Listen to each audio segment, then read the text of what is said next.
Most gardeners who say they want more earthworms are quietly killing the ones they already have. They dump raw compost, till too aggressively, overwater, or chase worm attractors without fixing the soil conditions that actually keep worms alive. The result is compacted beds, uneven nutrient cycling, and plants that look fine early and stall out mid-season because the soil biology never stabilizes. If you care about results, worms are not a decoration or a shortcut. They are a signal that the system is working. When worms disappear, something fundamental is wrong, and adding more worms doesn't fix it. Let's start with what earthworms actually need, not what gardening blogs repeat. Worms don't live in soil, they live in a habitat you either maintain or destroy. Earthworms are not chasing nutrients the way plants do. They're chasing moisture balance, oxygen, temperature stability, and a steady supply of partially decomposed organic matter. Miss any one of those and they leave or die.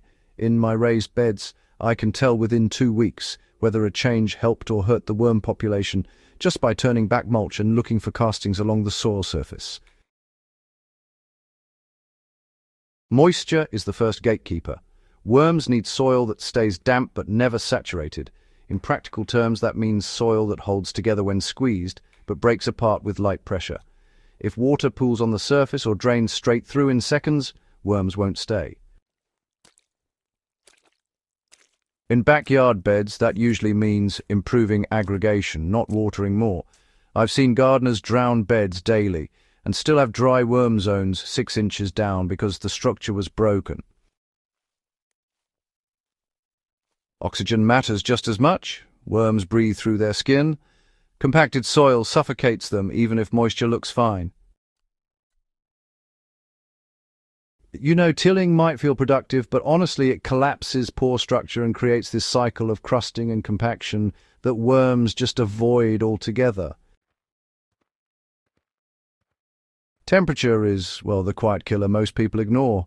Earthworms really thrive roughly between 50 and 75 degrees Fahrenheit, but bare soil in summer, it routinely exceeds that.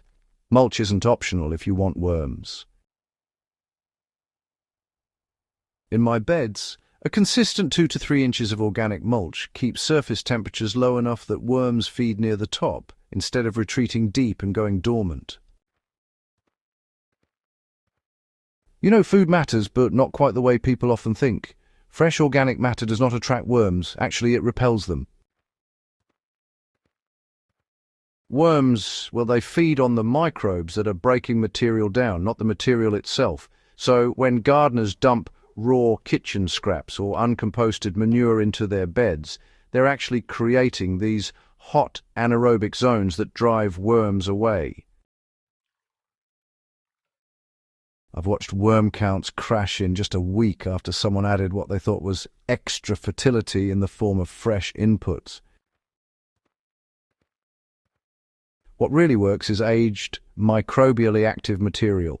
So, things like finished compost that no longer heats up, leaf mold that smells wonderfully earthy, or even partially broken down mulch that's been sitting on the bed for a whole season. In practical terms, I like to top dress my beds with about 1/2 inch of screened compost in the spring, and then I cover it with shredded leaves or straw. The compost, well, it feeds the microbes, and the mulch helps protect moisture and temperature. And honestly, worms tend to move in on their own schedule. If you're adding compost teas or vermicompost extracts, it's important to understand what they do and what they don't. They don't actually feed worms directly. Instead, they inoculate the soil with microbial life, which the worms then graze on.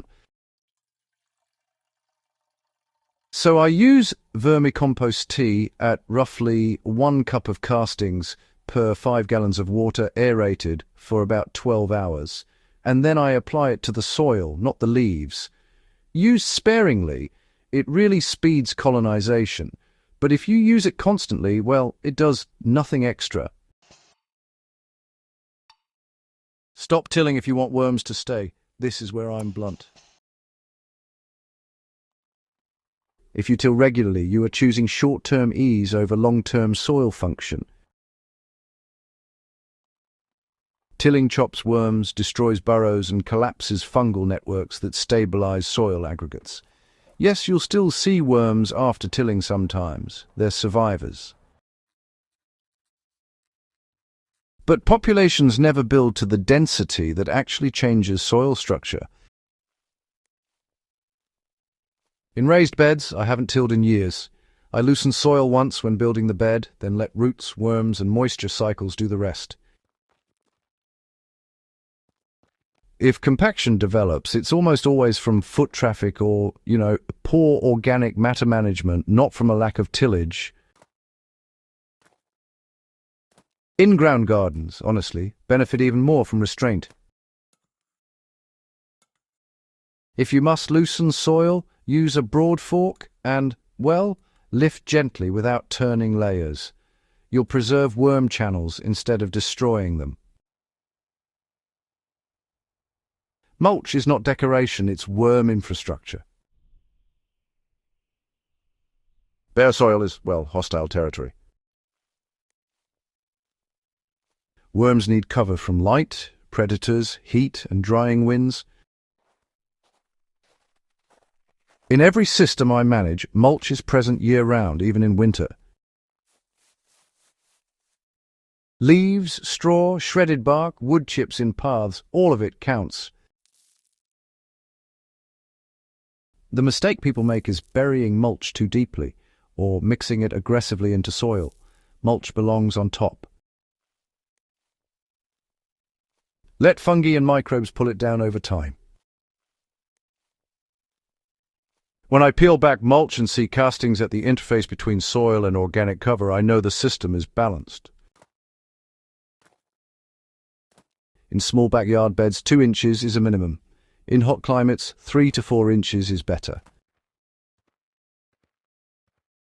If slugs are a concern, it's better to adjust your material choice rather than the depth. Over time, worms will outwork slugs if the soil food web stabilizes, so that's something to keep in mind. Be careful what you add because, honestly, worms are sensitive long before plants show any signs of stress. Synthetic salts don't just feed plants, they actually disrupt soil biology, which is, quite important to remember. High salt fertilizers, excessive manure, and even just overusing organic amendments can actually create osmotic stress that worms simply can't tolerate. I've personally measured worm populations drop after repeated heavy applications of fish emulsion, even though, interestingly, the plants themselves looked quite lush. The real solution here is all about moderation and timing. It's best to feed the soil when the biology is active and able to process those inputs, not when it's cold, waterlogged, or overheated. Smaller, consistent additions beat big corrections every time.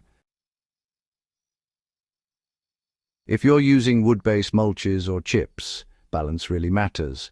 Fresh chips tie up nitrogen temporarily. That's not a problem if they stay on the surface, but mixing them into soil creates a nutrient vacuum that worms avoid.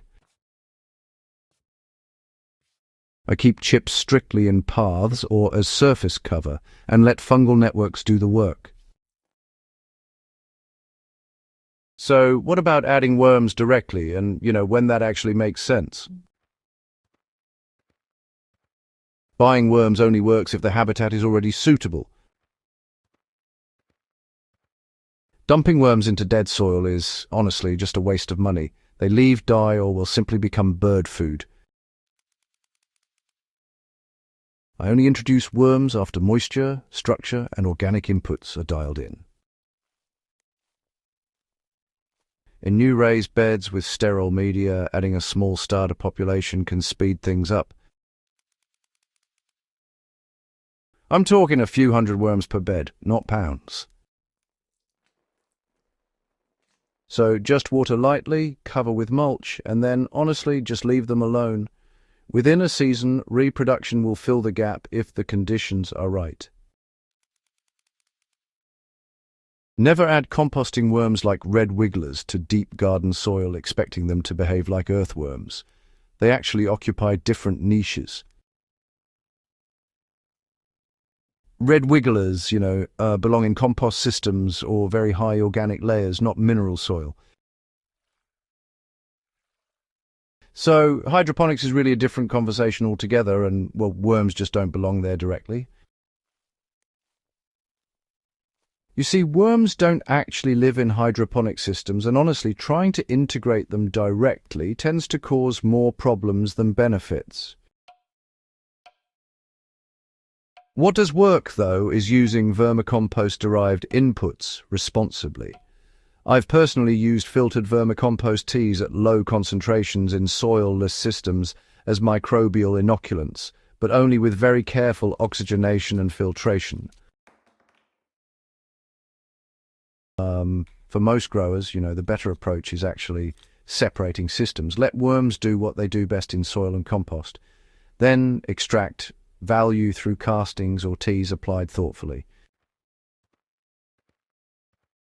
When worms thrive, honestly, everything else just becomes easier. Healthy worm populations increase infiltration, reduce runoff, stabilize nutrients, and, make soil resilient under stress. Plants root deeper. Watering becomes more forgiving. Fertility swings smooth out. This isn't theory. You can actually feel it, when you push a trowel into living soil versus dead dirt. If you want more worms, really, stop chasing tricks and start building conditions. Moisture balance, oxygen, cover, patience, and, a bit of restraint. Get those right and worms will show up without even being invited. If this kind of practical, tested knowledge helps you grow better food with fewer inputs and, honestly, fewer mistakes, subscribe to the Farm Logic channel and share this with someone who's still wondering why their soil won't improve. Better gardens come from understanding systems, not chasing shortcuts. Chasing